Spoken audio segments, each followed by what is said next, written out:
Yesterday, District Judge Les Hatch filed a third order of recusal on this case to date.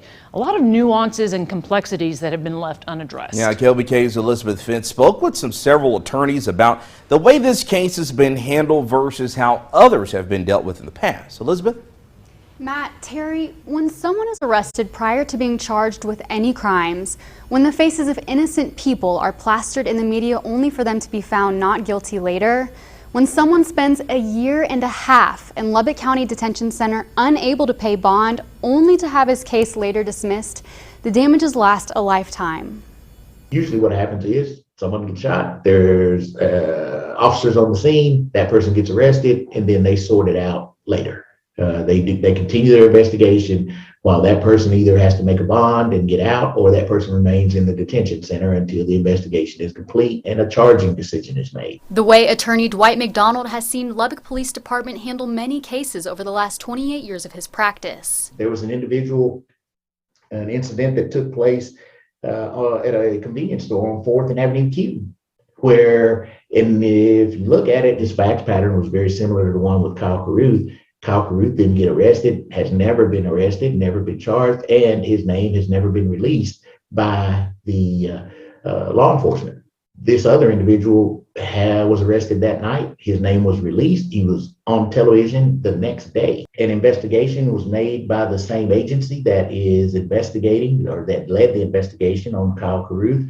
Don't understand what the difference was, other than one of them is named Carruth and is engaged or married to a district judge, and the other one is not. Attorney Rusty Gunter says Carruth's treatment should be the standard. This is by far the better way to conduct an investigation than just making an arrest and seeing where the investigation leads after the fact. There are people throughout the country who say that obviously we have two different criminal justice systems, one for those who are white and wealthy, and then one for everybody else. Look at what happened here.